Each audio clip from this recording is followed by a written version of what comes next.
Meet Jonathan Bird, one of the world's top underwater nature cinematographers. Traveling the world on assignment for all the major networks, he is an Emmy Award-winning authority on the underwater world. In freshwater or salt, reefs, wrecks, or caves, Jonathan documents the world beneath the waves.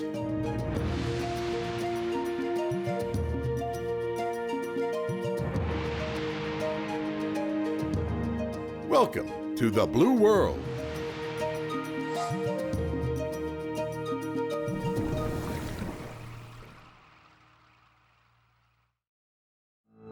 The white-tip reef shark. It's one of the most common small sharks on reefs all around the Indo-Pacific. Considered largely harmless, this shark is usually seen by divers lounging on the bottom. But how does this shark eat when it seems to spend all of its time sitting around? To answer that question, I'm getting aboard a special dive boat in Costa Rica for a 300-mile journey to Cocos Island. Cocos Island is a tiny dot on the map out in the Pacific Ocean. The only way to get there is a 30-hour boat ride. We leave the dock in Punta Arenas, Costa Rica, and travel through the bay to the open sea.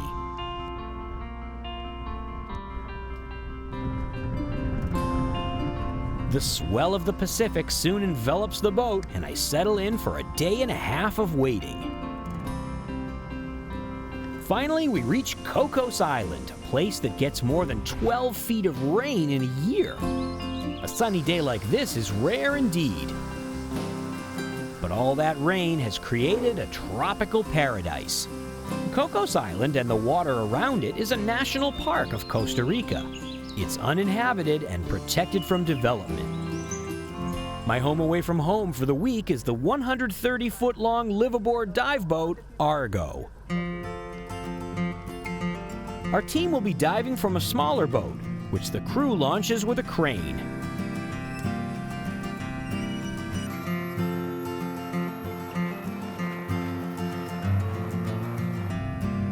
I head out for a dive at Cocos, famous for its prolific marine life that will impress even the most experienced divers. Our dive boat captain Pepe takes us to an exciting spot known for sharks.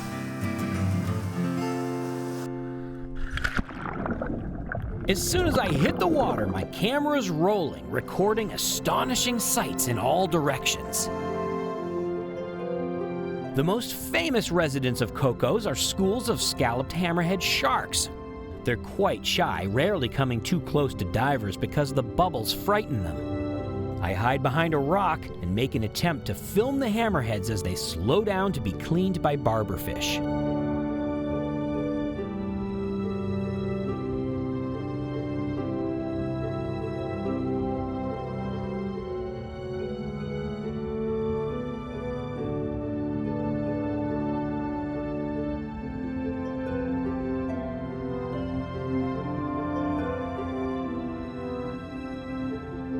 In the water above the sharks, huge schools of jacks swirl by in the current. And sitting on the bottom, not doing much, white-tip reef sharks, lots of them. Some tolerate my camera at close range while I film how they gulp water to ventilate their gills while they rest. During the day, they spend a lot of time resting. But don't let this apparent lethargy fool you. These little sharks are hunters. As the sun sets, a transformation occurs on the reef. That transformation takes place when daytime fish go to sleep for the night, hiding in the reef, and the sharks go on the prowl. After sunset, I gather my gear and head out to make a dive.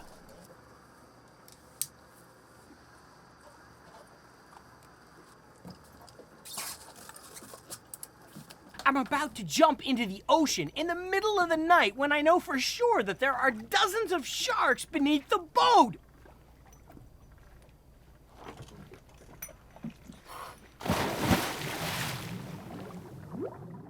As soon as I reach the reef, I see white-tip reef sharks swimming around. None of them are resting anymore. While white-tip reef sharks do normally feed at night, here at Cocos Island they've learned an additional skill. They use divers' lights to help them feed. So the sharks are drawn to my video lights. Within a few minutes, dozens of sharks are swarming the reef around me looking for food.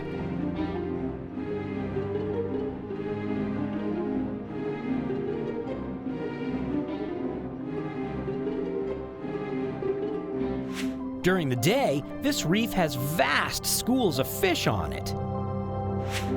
At night, all those fish are still here. Most are holed up inside the reef sleeping. But this Creole wrasse is sleeping right out in plain view of the sharks. Is it in trouble?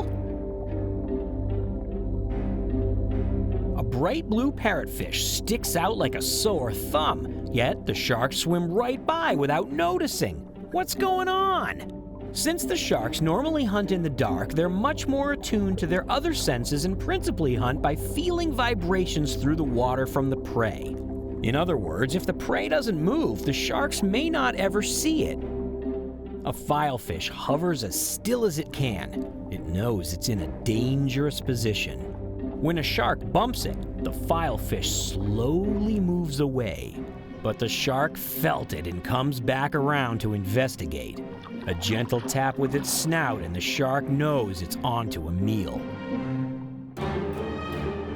Once the fish gets frightened and bolts, all the sharks sense the vibration and start chasing the fish. It's a free-for-all. The fish knows its only chance is to vanish into a hole in the reef beyond the shark's reach. It makes a dash for the reef, but it's too late.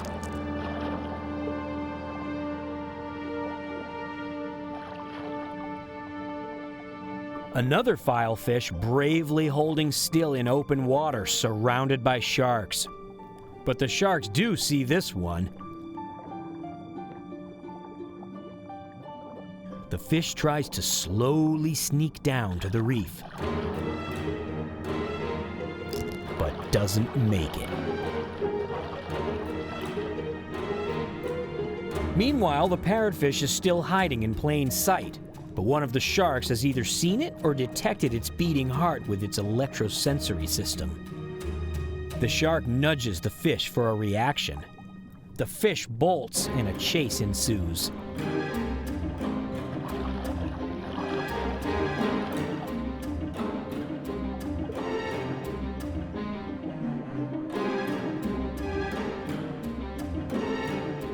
I follow along to see what happens. The parrotfish is desperately trying to find a place to hide. It dives into the reef, but the sharks pursue the fish relentlessly. They will wiggle their way into a tiny hole to grab the fish, sometimes knocking over the coral in the process. Every one of these sharks is hungry and must eat to survive.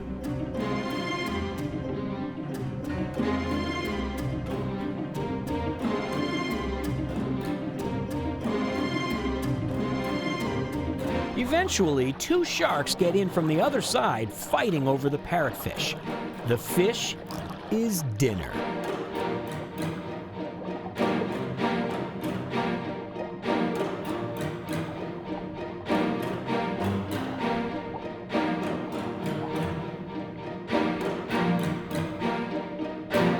After an hour of excitement watching the sharks hunt, my air is getting low, and it's time to head back towards the surface. As I reluctantly ascend, I get a wider view of the scene playing out below. I would hate to be a fish on that reef.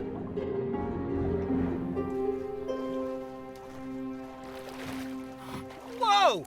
It turns out white-tip reef sharks aren't lethargic at all. At night, they're extremely aggressive hunters. Get me out of here! This is Harold Parker State Forest in Massachusetts. It looks like a typical forest, but not all forests are the same.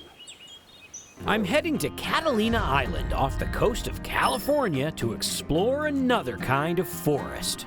Here the forests are underwater.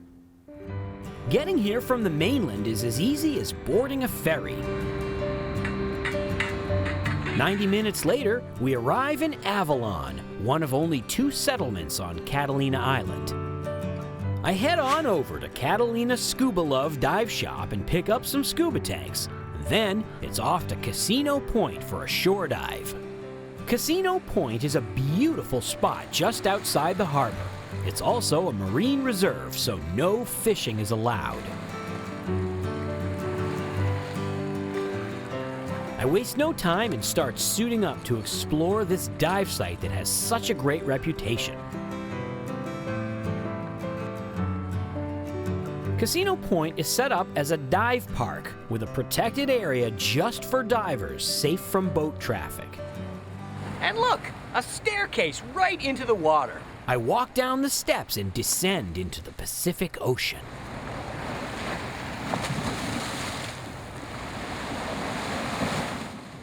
Immediately, I am greeted by blue water, excellent visibility, and lots of kelp. And now I know why they call these places kelp forests. The kelp grows up from the seafloor as tall as trees. I really do feel like I'm in a forest. Kelp is a kind of marine algae that can take many forms. The kelp forests around Catalina Island are formed by giant kelp, which can reach the height of a 14-story building in only a single growing season because it can grow 2 feet a day. It's one of the fastest growing organisms on Earth. Looking down at it from above, I see what an eagle might see flying over the trees in a forest. But unlike trees on land, the kelp doesn't have a rigid trunk to hold it up. In fact, the kelp is quite floppy. So how does it stay vertical? At the base of each leaf, called a frond, is a pneumaticist, basically a little gas bladder. Each one of these pneumaticysts provides buoyancy, so the kelp floats. Down on the seafloor is something called a holdfast. Basically, it's like a set of roots that hold onto the rocks. Kelp needs something heavy on which to attach itself. It can't grow in a sandy seafloor. So, between the pneumaticysts keeping it afloat and the holdfast keeping it from floating away, the kelp hangs vertically in the water. Kelp is really important in this ecosystem because it's a great place to hide. And I don't mean for divers. This is a great habitat for fish to seek refuge from predators, so the kelp forest is filled with thousands of fish.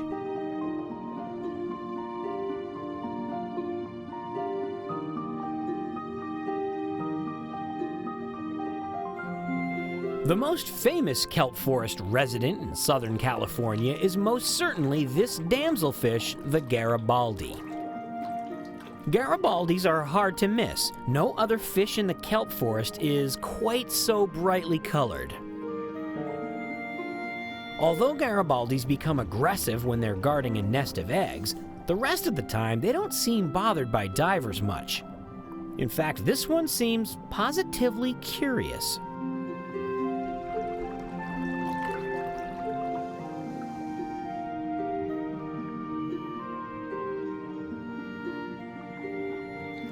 I find it hard to film the kelp because every time I settle down to get a shot, a Garibaldi pokes its head in to see what I'm up to. So I film the curious fish for a few minutes, only to discover a whole bunch of other fish watching the show. It seems I've become quite popular down here.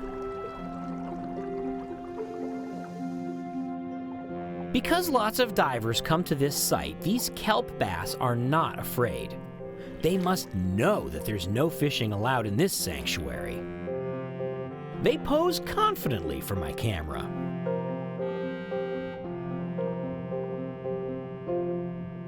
Nearby, I also find a turban snail. These snails move up and down the stipe of the kelp, munching away on the algae. All this munching is making me hungry, so as my tank gets low, I turn around and head back to the steps. Time for some lunch.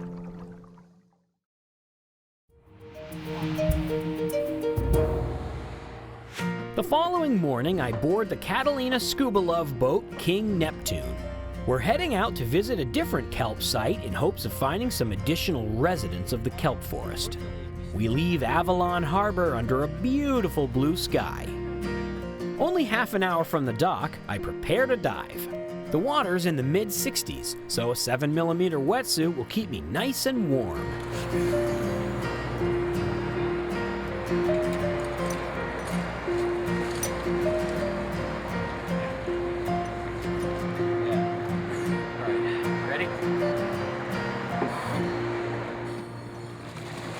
I hop into the water from the dive boat's convenient submerged swim step, and Julia hands me my camera.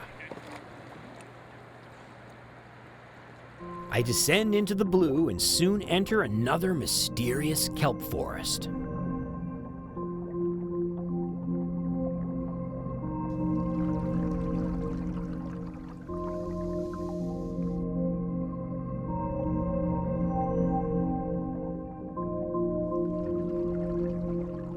I head out deeper to a sandy slope where there isn't much substrate for the kelp. At a depth of 90 feet, we discover a rare resident of the kelp forest, a torpedo ray.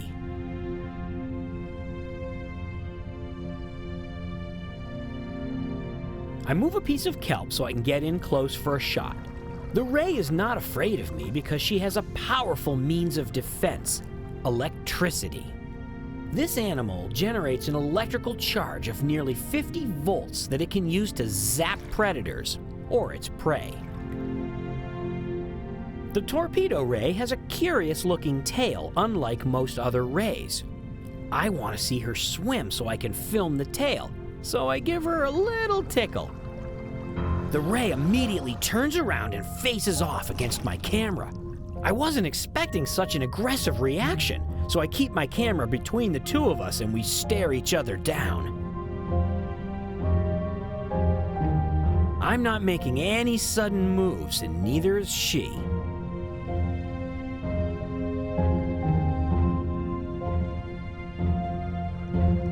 But as cameraman Todd moves in closer for a shot and inadvertently closes her avenue for escape, the torpedo ray panics and attacks my camera, pulsing the muscles in her abdomen that create electricity.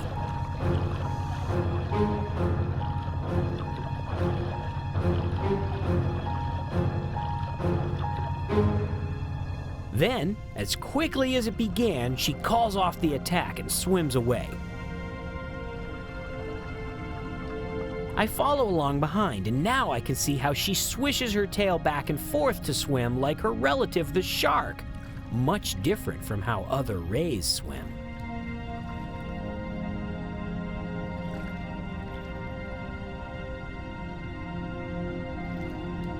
What a way to end an incredible couple of days diving Catalina Island.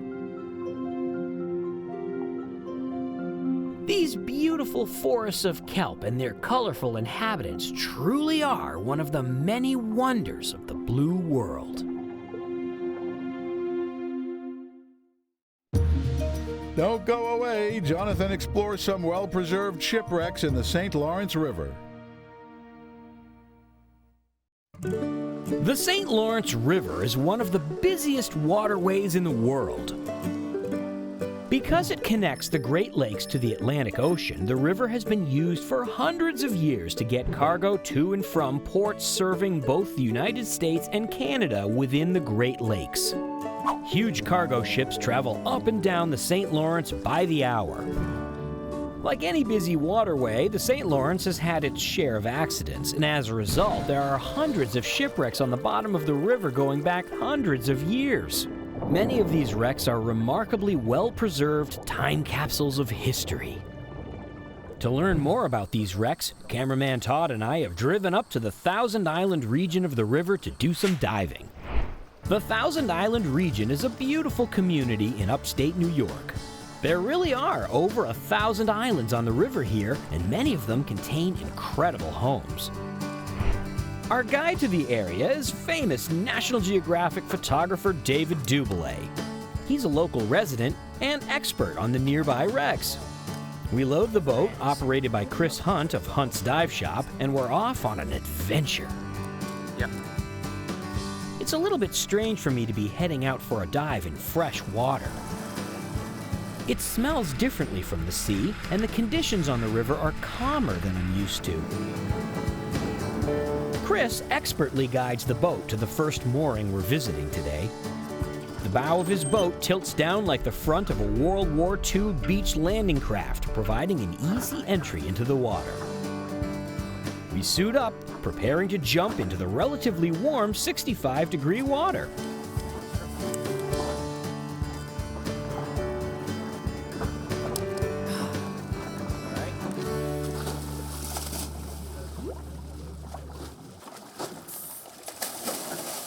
David and I head down the mooring line to the top of the wreck of the Keystorm in only 35 feet. The Keystorm was a 256-foot-long steel-hulled cargo ship that sank in 1912 carrying a load of coal. The captain miscalculated his position and struck a ledge. David knows this wreck well, so he motions for me and Todd to follow him towards the bridge, which is strangely on the side of the wreck. The ship is awkwardly lying on its side, so the bridge, instead of being the highest point on the wreck, is hanging out in space at a depth of about 60 feet. It makes for a great shot, and I explore the bridge, swimming in and out of the windows, the glass from which is long since gone. David photographs a ladder going sideways.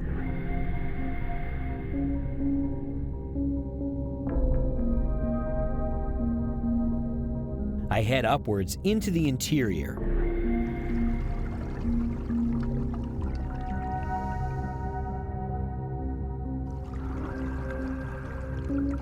Fish are hanging out inside, and rooms are full of deep accumulations of shells from generations of zebra mussels. Back outside, I swim a little deeper down the side of the wreck to a huge cowl vent. This is sticking up off the top deck, but since the ship is on its side, it points horizontally out into the water. A cowl vent is used to funnel fresh air below deck. Just to illustrate how big this thing is, I hop inside. Will I fit?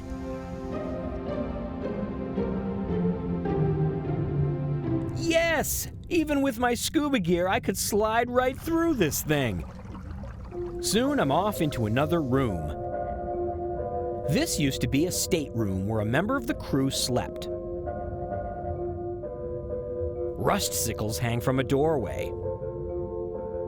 And hanging vertically from the sideways floor, a bathtub! I hop in the tub for a quick rust bath, and then Todd and I head back out into daylight.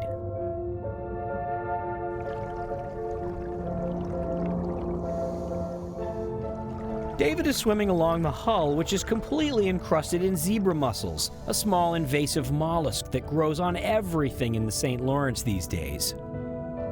Finally, getting low on air, it's time to head back to the surface. Woo!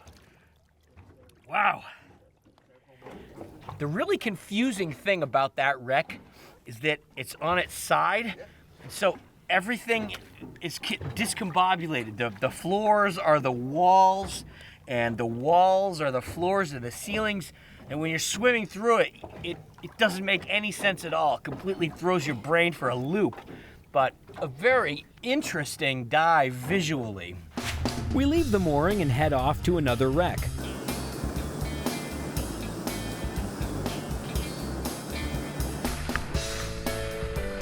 Approaching Dark Island, home of Singer Castle, we slow and prepare to dive the wreck of the America.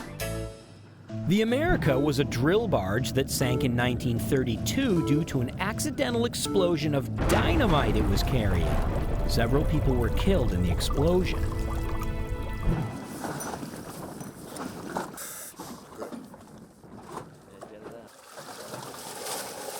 David, Todd, and I jump into the water and head down to the sea floor.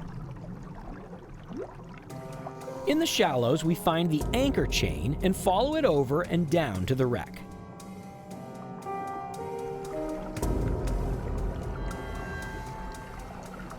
Once we reach the wreck, David directs us toward the stern where the explosion happened. As we approach the stern, it gets deeper and darker. At 75 feet, we encounter the props. Because the ship is upside down, the props are sticking straight up. David and I maneuver for shots while Todd backlights the props with his video lights. Next, we drop over the side, down towards the sea floor. Hanging off the bottom of the wreck, which is actually the deck, is a huge, rusty winch wound with steel cable. I poke my head into the engine room door and have a look around. As this was a steam engine, it had furnaces for the boilers. One of the furnaces is open, and I can clearly see the bricks lining the inside. This is where coal was burned to boil water to make steam for the engine. The black soot from the fire is still visible even after 80 years on the bottom of the river. I head out of the engine room, up the line to the chain, and back to the mooring line. My exploration of both the Keystorm and the America offered a fascinating glimpse into history. Shipwrecks are time capsules of history. The moment they sink, out of sight to the rest of the world, they stop changing with the world above. Although they eventually rust away and disappear, in the meantime they allow divers to travel back in time, if only for an hour, to a world of the past.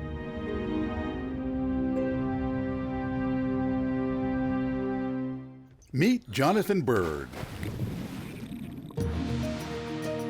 one of the world's top underwater nature cinematographers. Traveling the world on assignment for all the major networks, he is an Emmy Award-winning authority on the underwater world. In freshwater or salt, reefs, wrecks, or caves, Jonathan documents the world beneath the waves.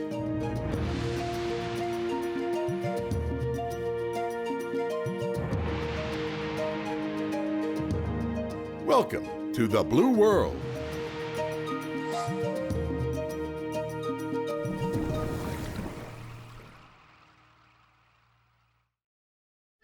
Arg! I be Blackbird the pirate! And welcome to me, barge? How I ended up a pirate on a barge is an interesting story. It all started back in 1717 when Edward Teach, better known as Blackbeard the Pirate, was roaming the Atlantic from Africa to the Caribbean, plundering ships as he went. Although reported by his crew to be a fair and decent man, Blackbeard had a fierce reputation, partly due to his clever use of lit fuses in his hat to intimidate his enemies. Off the island of St. Vincent, Blackbeard and his crew captured a French merchant vessel and quickly converted it to a pirate ship with 40 cannons, renaming her the Queen Anne's Revenge. She was Blackbeard's flagship in a growing armada of captured ships. But in 1718, Blackbeard ran the Queen Anne's Revenge aground on a sandbar outside Beaufort, North Carolina. Experts believe the grounding was intentional, the pirate version of corporate downsizing. He stranded many of his crew and fled in a smaller ship. Later that year, Blackbeard was killed in a battle with British forces not far away at Ocracoke Island. The Queen Anne's Revenge was lost for hundreds of years until being discovered in 1996. The shipwreck is now an active underwater archaeological site administered by the North Carolina Department of Cultural Resources. And that's where I come into the story. It's early morning in Beaufort, North Carolina, and I'm getting on a barge with a team of archaeologists. But not just any archaeologists. These are underwater archaeologists who are excavating the wreck of Queen Anne's Revenge. My good friend Rick Allen is in charge of all cinematography that takes place on the site, and today he'll be my underwater cameraman. Everyone sets up their gear, and it's time to shove off for pirate adventures on the high seas. As we head out under drawbridges, making our way from the inlet to the open ocean, Wendy Welsh, the project director, prepares for the day's work. It's going to be a long day as the weather has been bad and the team has lost a lot of time this week. So we have a lot of scuba tanks. Wendy talks with nautical archaeologist David Moore, whose research originally helped pinpoint the location of the wreck.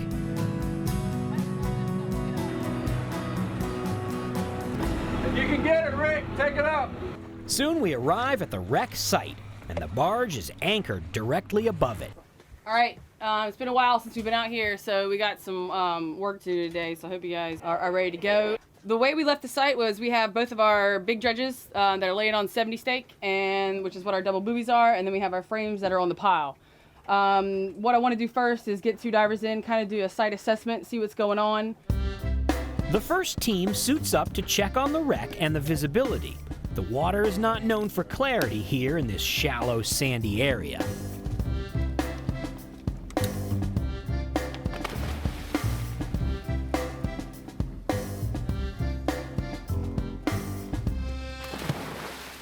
The archaeological team needs to be able to talk to each other underwater so they can get things done. So they're all wearing these full-face masks, which have communications gear in them. You can talk by pushing this button, and you can hear what other people are saying through this little earpiece. So I'm going to be wearing one too, and I'll be able to talk to everybody and hear what they're saying.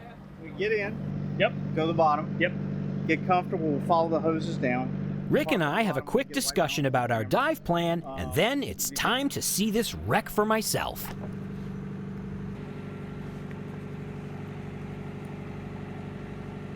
Yeah, baby. Woo! Ready?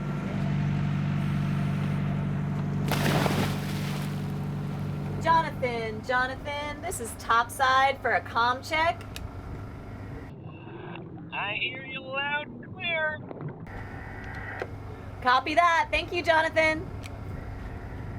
The visibility on the bottom is terrible. I can barely see 4 feet. It's hard to describe how difficult it is to work in such bad conditions. Eventually, I find my way to one of the only landmarks on the wreck. This is the North Anchor, the largest anchor on Blackbeard's ship. It's about 13 feet long. That's as big as a car. Soon, the crew fires up the pumps on what is essentially a big vacuum cleaner called a dredge. Down on the bottom, this equipment is used to clear sections of the wreck by vacuuming up the sand that continually accumulates.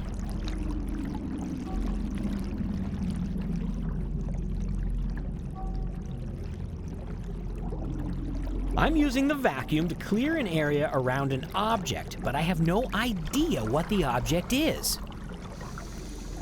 What is this?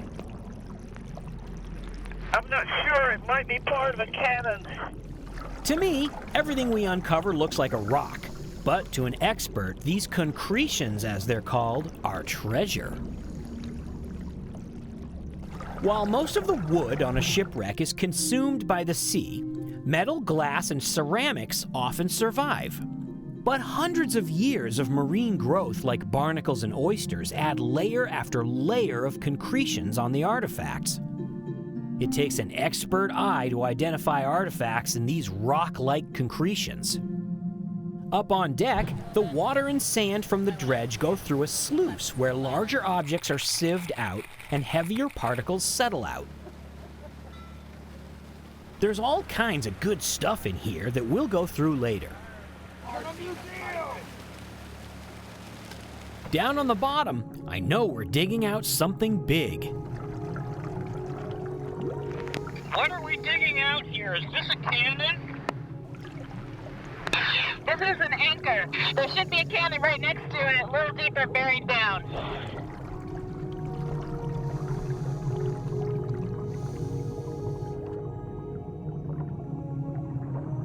Wendy has joined us in the water and enlists my help to take some electrical readings. The cannons, which are made of iron, produce a tiny electrical current as they corrode. Wendy wants to measure the voltage they're producing as a way of learning how fast the corrosion is taking place and which cannons should be excavated first. Our first step is to gently drill a hole through the marine growth on a cannon to reach the metal. Then I apply an electrode. All right, so Jonathan is holding the electrode. You can start the 2 minutes and let him know when it is complete. Copy that, Wendy. Start 2 minutes now.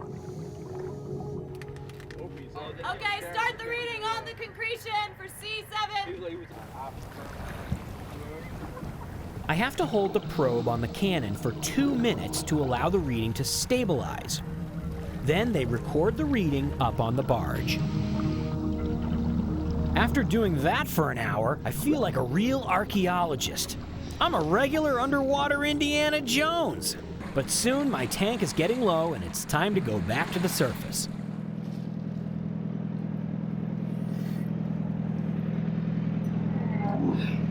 Wow! What'd you think of that? Man, you know, normally I'm not a fan of vacuuming, but vacuuming a cannon out of a shipwreck is really fun. Isn't that neat? Yeah, I got a lot of sand in my gloves. That was great. After a long day at sea, we finally turn and head back to the dock. But my work is far from done.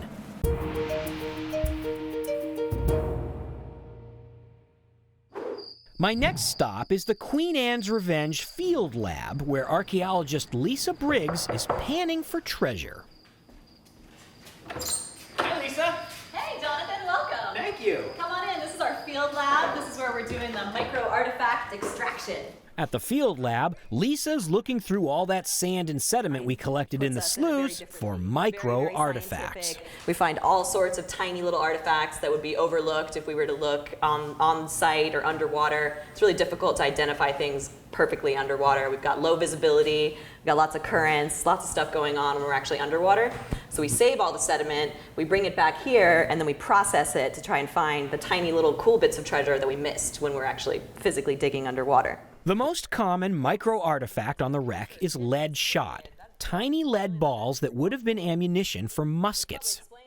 Some of the shot that we find was actually used in handheld muskets and smaller handheld firearms. And then some other shot that we're finding, even the very small pieces, grape shot or seed shot, would have been used in bags inside of cannons, and that was used mostly to try to take out the rigging of an enemy's ship. Lisa gives me a lesson in panning through the sand to separate the heavier lead from the lighter sand and rocks. It's a very similar technique to panning for gold. You know, if it doesn't work out as an underwater archaeologist, I can go gold prospecting after working on this site. We're gonna find you in Alaska next year. Oh yeah. I actually pick up the lip a little bit. Like something like that. I'm gonna starve if I have to feed myself with finding gold this way. Finally, after I get the technique down, I find something. I don't know. Oh, I think I see something. There be lead in this here pan. Look at that. We have found in total, I think, over 250,000 pieces of lead shot. Now, you might not think of lead shot as treasure, but for a pirate, ammunition is critical.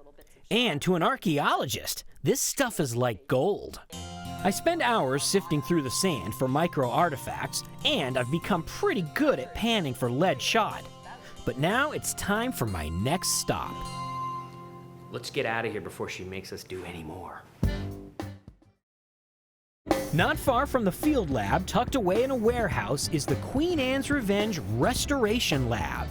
I meet up with project director Wendy Welsh for a tour. Hey, Jonathan, welcome to the lab. Wendy, how are you? Hey, nice to have you. Inside are tons of artifacts that have been rescued from the shipwreck, all awaiting restoration so they can be put on display. This is the North Carolina Department of Cultural Resources Queen Anne's Revenge Conservation Lab. And what we do here is we take in all the artifacts that come in from the QAR shipwreck, put them in storage, we conserve them and make them ready for public display, and everything in between. show me how you do that. All right, so we've been out to the site and you've seen kind of what it looks like. You've seen a site map, and so the way these things come up are in large amorphous lumps called concretions. And what we do here immediately is, of course, store them in wet storage. All of the artifacts are stored in tanks filled with water. They're being treated with special chemicals and an electric current to drive the salt molecules out of the metal. Without this process, these ancient artifacts would crumble into dust when they left the water. Everything from the tiniest brass fitting to the largest iron cannon has to be slowly, painstakingly treated with this process. And for a large object like a cannon, the process can take years. So let me ask you, just out of curiosity, if you took a cannon out of the water, All right. and you didn't do anything. You just was like, hey, check it out, we found a cannon, and you brought it out and you maybe cleaned off all the marine growth and just put it in the museum, what would happen? Well, it looked pretty cool for like the first 2 days. And then the first few days after that, it will start to rust. And then those salts that have been permeating that iron for many, many years is going to start to crystallize, right, as it dries out. And once that happens, it'll start popping off surfaces. And then you pop off your surfaces and you have no more nice, pretty cannon anymore. So that's why we have to do our process that we do. And it does take a good while, but it's actually a payoff in the end. If you think about it, our cannon were underneath submerged for almost 300 years. To get it into a conservation lab for it to take 5-6 years to be complete, that's actually not a bad ratio. Right. Next, Wendy shows me the largest artifact the team is restoring. It's so big, they had to build a huge custom tank for it. This one, I'll go on the other side, and you might want to just pull it back that way. We pull off the cover to reveal an anchor. This is the anchor that we recovered from the site last May. It's 12 feet long and about 9 feet wide. After seeing some of the artifacts being preserved, Wendy shows me how they get them out of the concretions. It starts with an X-ray of the concretion so the archaeologists can see exactly what is inside them before they start doing any work. This concretion has a couple grenades in it, as well as a number of other items. The X-ray clearly shows the location of the smaller artifacts buried within the concretion. So this is an air scribe, and I'll turn it on, and hopefully it won't hurt your ears. Next, using an air scribe, Wendy demonstrates how the marine growth is slowly cut away from the artifacts ever so carefully. Using this technique, over time, thousands of artifacts have come out of concretions, preserved and ready to go into an exhibit. In fact, right now there are more artifacts than there is space to display them. But this is what's to come as far going into the museum next. So hopefully you'll see some of these on display soon enough. I head on over to the North Carolina Maritime Museum to check out the Queen Anne's Revenge exhibit, where some of the coolest finds are on display for the public to see. There, I meet up again with nautical archaeologist David Moore to learn about the exhibit. And what we're seeing here in just this small space is literally the tip of the iceberg. We've got some 300 unique artifacts just in this one area. Of the material that's been brought up, which is approximately half the site, we've only probably seen maybe 10% of that material. And of that 10%, maybe 5% has been conserved. We're looking at a fairly large volume of some very fascinating material that's going to be coming to light over the next decade to 2 decades of work in the laboratory.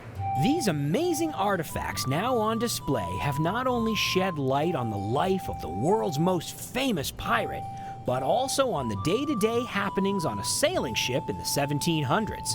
And they're here in a museum for all to see and enjoy. Through the dedicated work of these archaeologists, underwater, on the water, and in the labs, Blackbeard's ship is being slowly excavated, conserved, studied, and displayed for future generations. Even though I have only seen a small part of the process, I've come to understand and appreciate just how much work and dedication this project has taken. Arrgh, well, I spent me a day with the Queen Anne's Revenge team. I came out looking for treasure. But what I discovered is the treasure is the ship. Don't go away. Jonathan investigates a group of hungry manta rays that follow divers. Manta rays are the world's largest and most graceful rays. They are completely harmless to people and often even curious of divers. I have filmed them at cleaning stations in Yap in Indonesia, feeding in large aggregations in the Maldives, eating grouper eggs in Florida, and hunting alongside the whale sharks of Holbox, Mexico. But here on the big island of Hawaii, the manta rays do something amazing. My adventure begins at Big Island Divers in Kona. Down at the marina, I board the boat for a unique experience unlike anything else in the world. Good? Yeah, I'm ready when you are. We have a short boat ride to the dive site.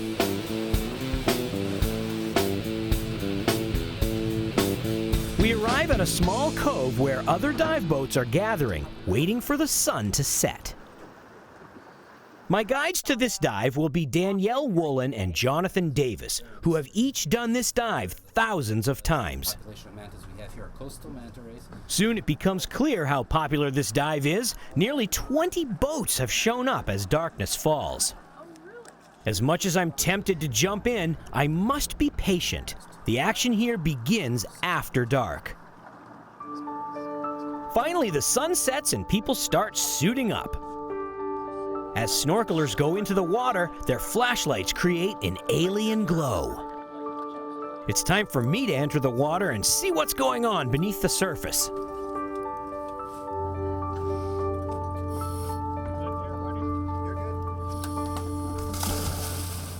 I swim over towards the commotion, and soon I see a manta ray.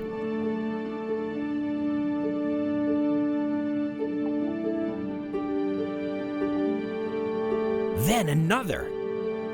They are feeding in the lights of the snorkelers at the surface. As I sink down below, I can see groups of divers holding their dive lights pointed towards the surface.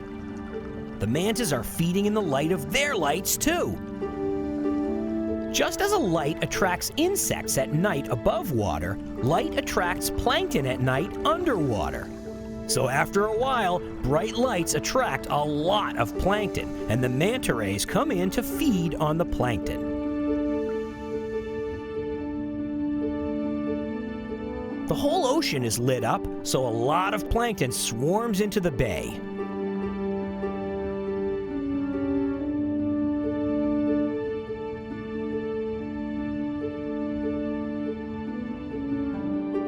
While mantas have huge mouths wide open as they pass the divers, nobody's in any danger. These massive animals, which can reach 18 feet across, the size of a car, eat only plankton. They catch plankton with strainers in their huge gills. Water goes in through the open mouth and back out through the gills at the back of the throat. But plankton gets stuck in strainers called gill rakers in the gills. Every once in a while, the manta closes its mouth and swallows the plankton. On each side of its mouth is a fin called a cephalic lobe. Mantas used to be called devil rays because these fins look like demonic horns.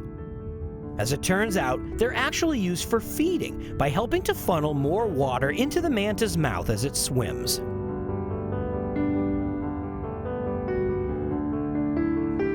So how did the mantas learn to feed in the light of divers? It all started back in the late 1970s at a nearby oceanfront hotel. The hotel has lights to illuminate the ocean for the guests.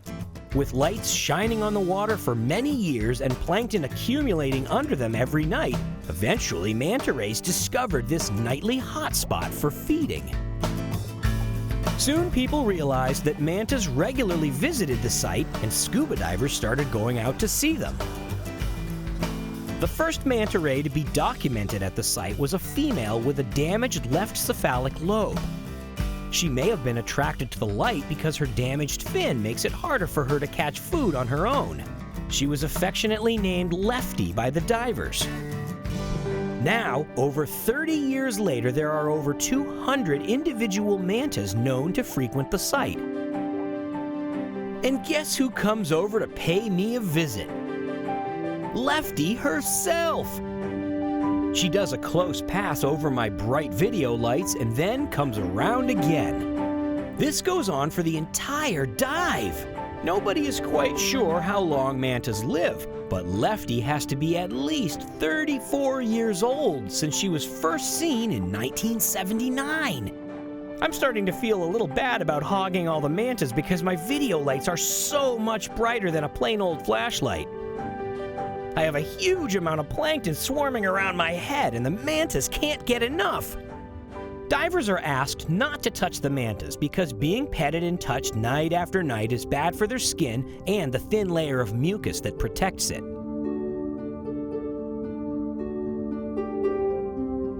Yet, many of the mantas have pink, irritated skin on their cephalic lobes and chins caused by rubbing against the dive lights every night as they attempt to scoop as much plankton as possible.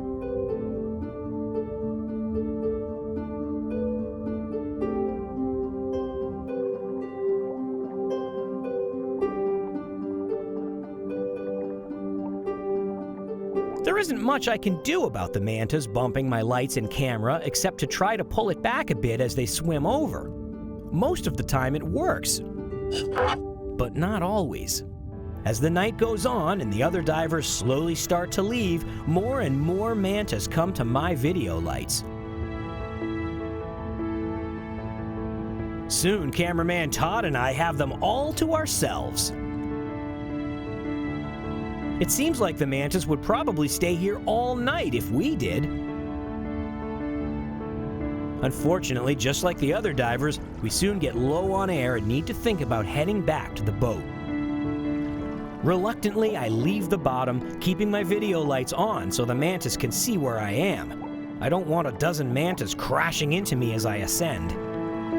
By swimming slowly, the clouds of plankton are able to follow my lights, and so do the mantas, trailing behind me like hungry puppies.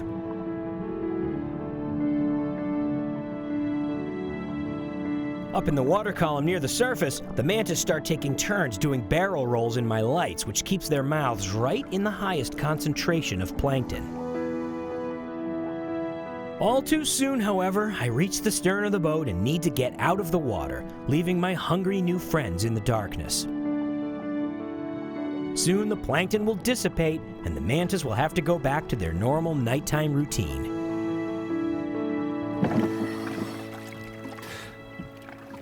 Honestly, there's really no better way to describe that dive than pretty much the most amazing thing I've ever seen in my life.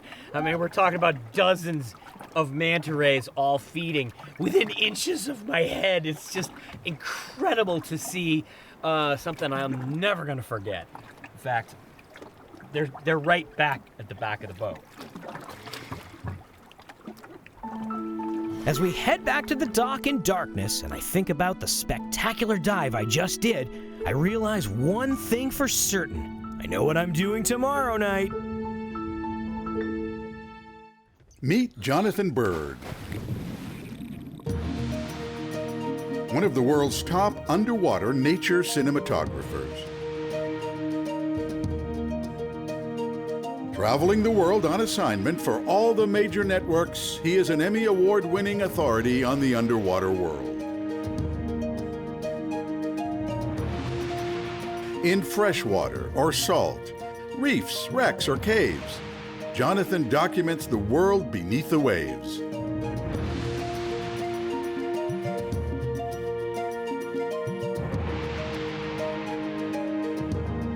Welcome to the Blue World.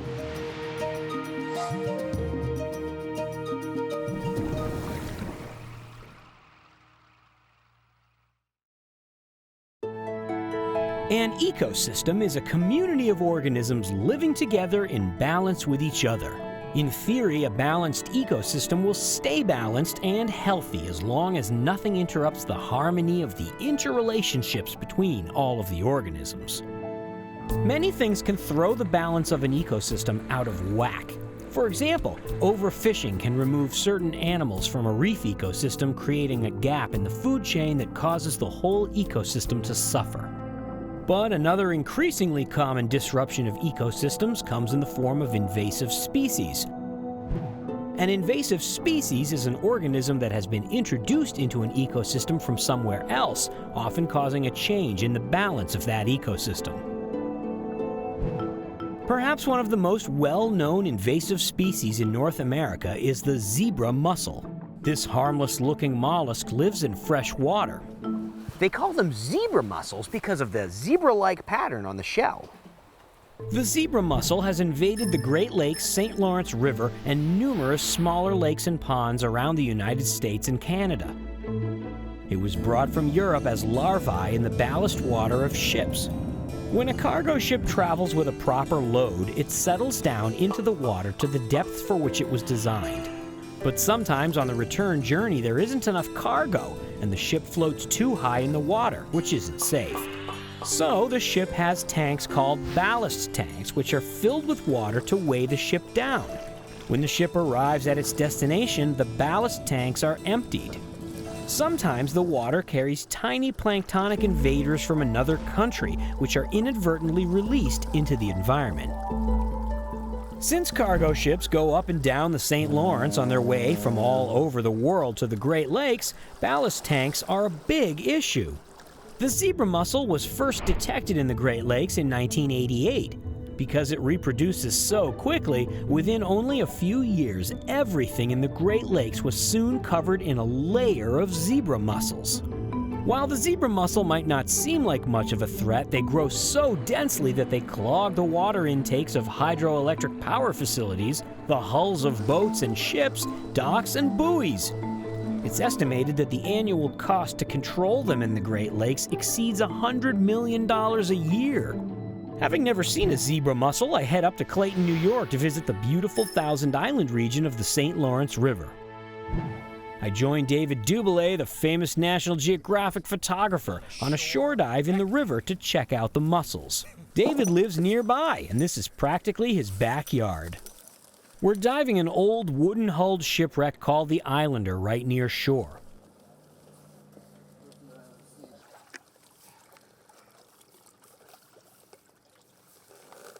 As soon as I sink beneath the waves, I see zebra mussels attached to the wreck and the rocks on the bottom. Zebra mussels haven't been all bad, at least from a diving point of view. Because they eat by filtering plankton from the water, zebra mussels have massively improved the underwater visibility in the river and the Great Lakes by removing so much of the plankton that clouds the water. As I examine the bottom of the river, I start to notice that the rocks are moving. Wait a minute, those aren't rocks, they're fish! And they're not just any fish, they're round gobies, another invasive species. Round gobies also came to the St. Lawrence from Europe in ballast water. Round gobies are so good at eating and reproducing that their population has exploded in the St. Lawrence. These little bottom-dwelling fish are everywhere you look. Why have they done so well here? Guess what they love to eat? You guessed it, zebra mussels. But it's not all good news. The round goby also eats the same crustaceans, worms, and insect larvae that are food for native species like sculpin, so they're out competing the local fish for resources. On the flip side, it turns out that larger fish like bass, walleye, salmon, and trout all love to chow down on round gobies. The result? The influx of round gobies has fueled a comeback in several depleted species of larger fish. 1,500 miles away in the Caribbean, another invasive species is making waves. The lionfish is a beautiful but deadly invader. This venomous fish has spines that act like syringes filled with a deadly toxin. Because of the excellent protection afforded by the spines, very few animals can actually eat a fully grown lionfish. A fish native to the Indo-Pacific, the lionfish was thought to have been introduced to the Caribbean in the 1980s by people releasing lionfish from the aquarium trade. 30 years later, there are literally millions of lionfish in the Caribbean, and the population seems to be growing unabated. Lionfish are voracious predators. A single individual can eat dozens of fish a day. And that's the problem. People are concerned that they're eating up all the other small fish in the Caribbean, and no predators exist to control their population.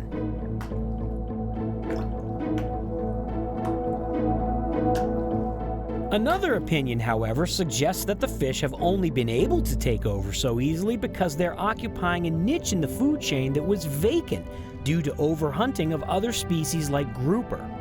These critics argue that nature will eventually control the lionfish population itself through prey availability. To learn more, I head on down to St. Thomas in the U.S. Virgin Islands. At the Coki Beach Dive Shop, I hook up with local dive guru Peter Jackson. We head down to his boat and load our gear.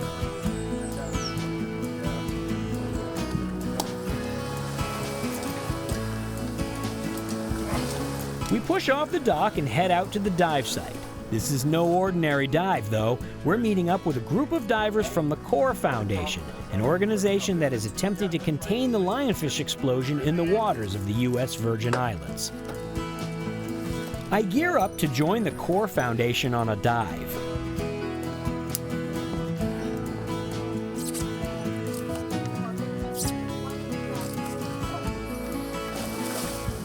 Underwater, I follow divers Kitty Edwards, John Rubatino, and Jason Kittel as they scour the reef looking for lionfish. As it turns out, lionfish are not hard to find. In fact, they're just about everywhere. Jason takes aim with his spear gun and snags a lionfish.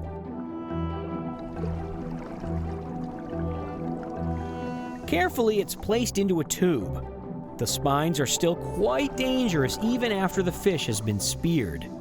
Just about everywhere I look, there are more lionfish.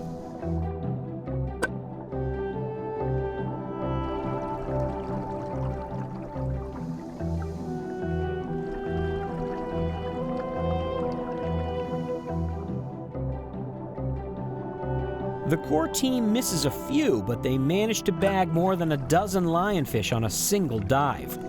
Unfortunately, this doesn't even put a dent in the population of lionfish at that one dive site. Following the core team has shown me just how invasive these fish are. I really don't think there's any stopping them in the Caribbean at this point.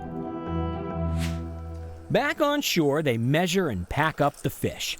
They're going off to a researcher who will analyze the stomach contents to see what they're eating.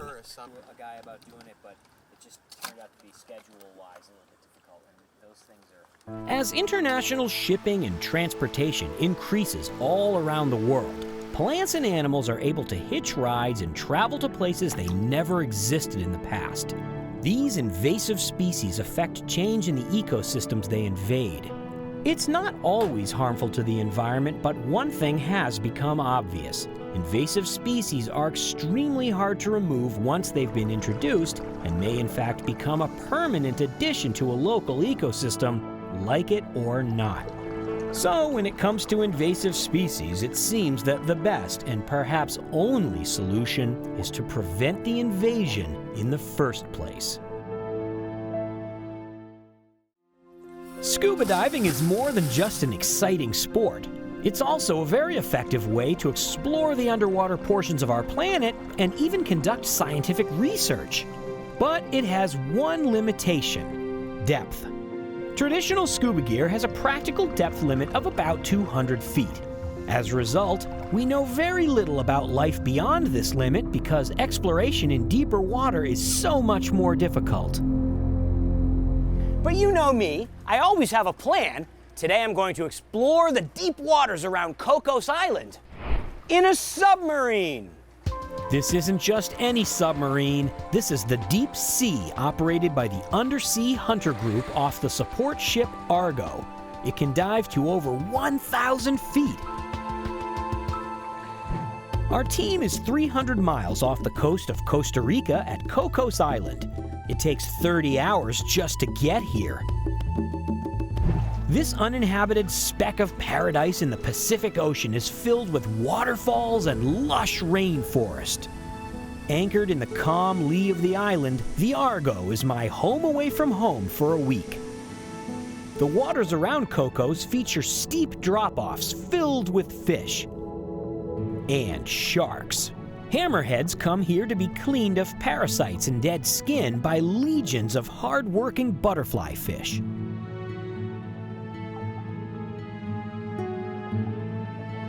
Sometimes the water above is filled with shivers of hammerheads. Occasionally, the world's largest fish makes an appearance. I get lucky when a whale shark passes by. But I want to see what's way down deep, and to do that, I'll need that submarine.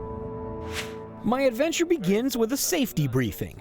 Samuel Bloom, known to his friends as Shmulik, gives me an introduction to the emergency features of the submersible. Shmulik is the manager of the sub operation and the chief pilot. Next, I weigh in. In order to load the correct amount of ballast in the sub, they need to know the total weight of everything in it, including the passengers. It's a little tricky to get an accurate reading on a rocking boat. Next, it's time to change into my blue submarine jumpsuit.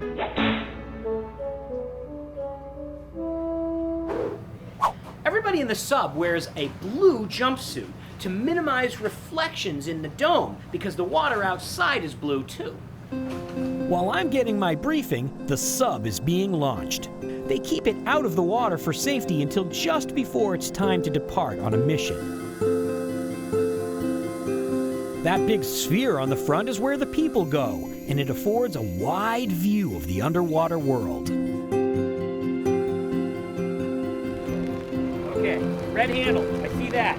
Now it's the moment of truth. Time for me to climb into the sub. It has started to rain, so the crew has placed a rain cover over the sub to keep water out of the cockpit. Once I finagle my way into the cramped cockpit, the crew closes the dome and latches it down, sealing it shut. Inside, Avi, the pilot for today's mission, and Shmulik work through their pre-dive checklist. And outside, the crew prepares the sub for departure.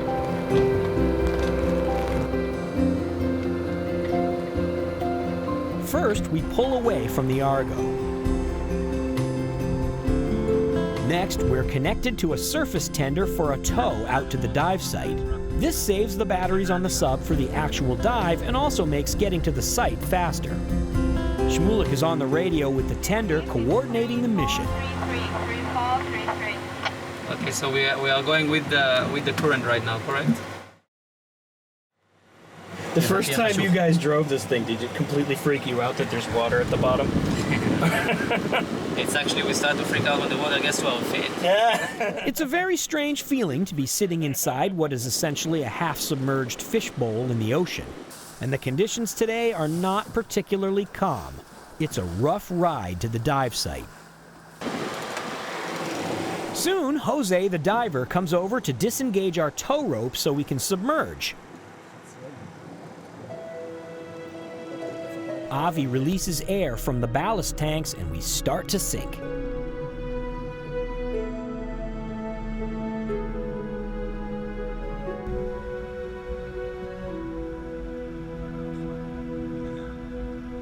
Soon we slip beneath the waves. Shmulik waves goodbye to Jose as we sink away from the rough water at the surface. I can't believe the amazing view out of the top of this submarine. I can see 360 degrees in all directions. It's incredible! As we sink into the first 100 feet of water, the light coming into the cockpit gets really blue like the ocean. But there isn't much sensation of depth because there's nothing to see outside and there's no change in pressure inside. A school of hammerheads passes over, not concerned about the sub. Soon we reach the top of a seamount that the crew refers to as Mount Everest. It's one of their favorite dive sites. We're at the top of Mount Everest, which is actually a huge rock. The bottom is 300 feet deep and the top is 150 feet deep. the currents, the deep water currents come along and they hit this rock and they go up the side. They bring upwelling and nutrients with them, and it's a great place for the fish. They love to hang out here, and we're just hiding behind the rock checking out the fish. As we reach 67 meters, a little more than 200 feet deep, the rock outside is covered in a beautiful octocoral that only grows in the cooler water down here. We film it with the sub's built-in camera system.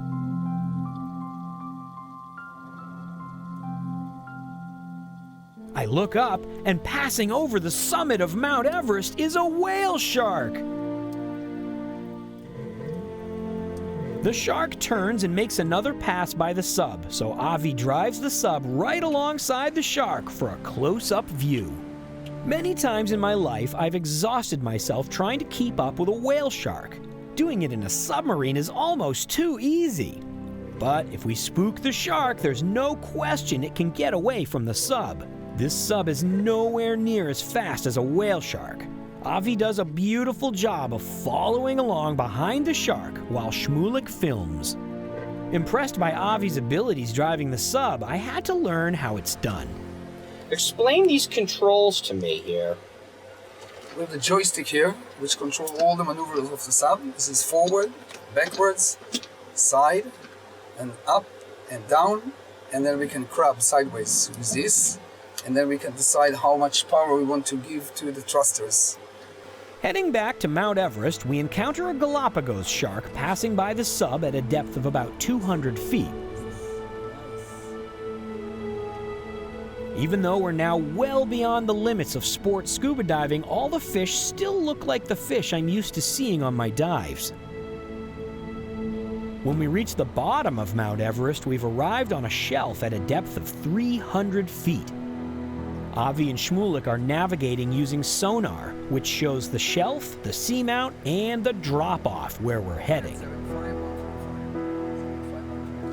Well, I'm at 300 feet, officially the deepest I've ever been.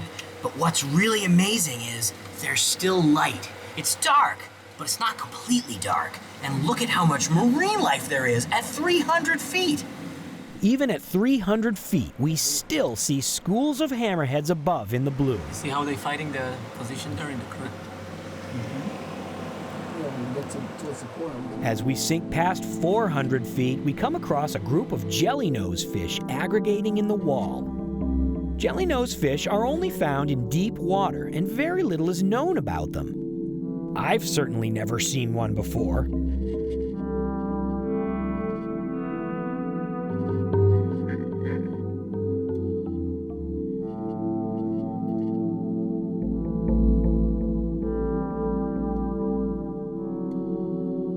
They get the name jellynose because they have a cartilaginous skeleton like sharks, but they're not closely related to sharks.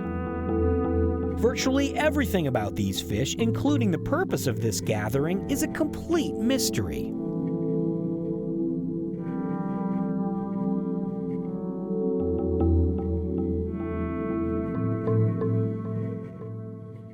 Nearby, a goosefish.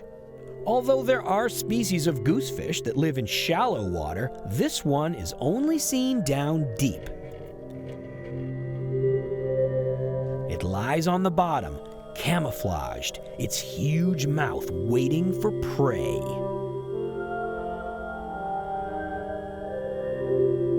Nearby, a colony of tunicates in the shape of a tube, like a sponge.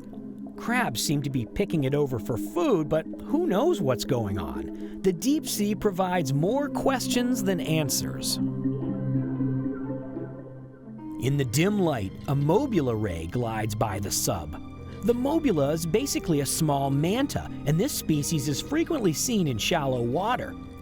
What it's doing down here, 500 feet below the surface, is anyone's guess. We're now at 218 meters, about 700 feet. From a distance, the bottom looks lifeless. Closer inspection, however, reveals tiny white cup corals. Who could imagine corals at 700 feet? But then, while concentrating on tiny little corals, something swims into our lights. a ragged-toothed shark. The ragged-toothed shark, also known as the small-toothed sand tiger, is only occasionally found in shallow water, but much more commonly associated with depths over 500 feet. Here at almost 1,000 feet, this shark is in its element. Down here, the light is almost gone, but a pale blue glow comes from above. And then, just as we pass 1,000 feet, the deepest shark I've ever seen. A prickly shark swims towards the lights on the sub. Prickly sharks like cold water, so they usually hang out down deep, but they have been seen in shallow, cold water in some places. I've certainly never seen one before.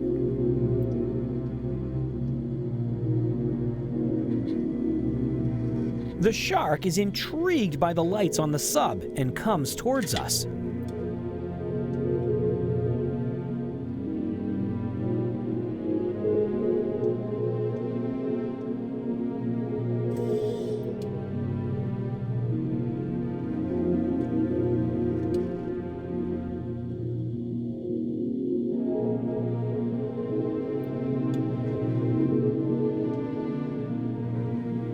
All sharks have sandpapery skin due to their dermal denticles, but the ones on the prickly shark are particularly thorn-like, which is where this shark gets its name. The shark circles the sub several times before vanishing into the darkness.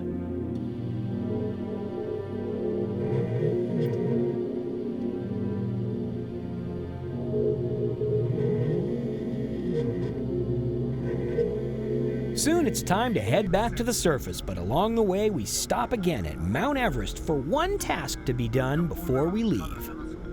Shmulik has to use the mechanical arm on the sub to retrieve a remote temperature sensor. Inside the sub, he manipulates the arm with a remote control. It's spinning up.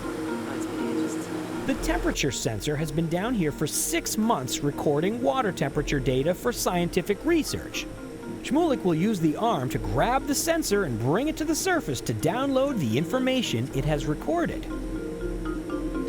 He lines up the jaws of the arm, and he has it. Ooh, nice work.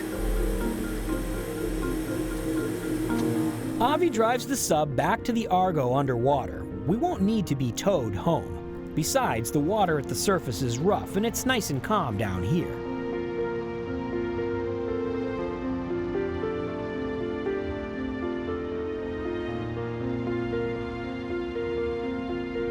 We slowly ascend right near the stern of the Argo. Well, I made it back from the depths of the ocean, and I never even got wet. And we can see that it has started to rain again, with raindrops appearing on the water above.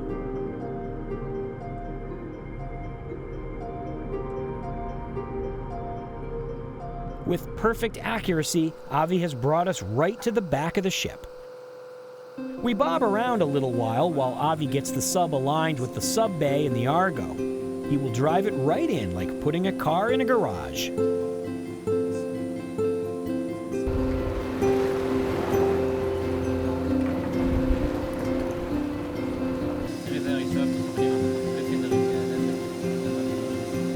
Jose jumps aboard and helps guide the sub the last few feet, and then we're back.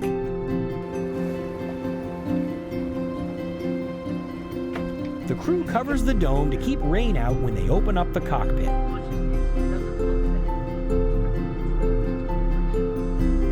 And then I climb out. Woohoo! Hey! I'm back! My experience in the submersible certainly ranked up there as one of the most fascinating things I've ever done. And getting to see marine life far deeper than I can ever scuba dive was a once-in-a-lifetime experience. I can say for sure that while this might have been my first trip in a submarine, I hope it's not my last, because I really want to do this again someday. Who knows what we'll discover next time.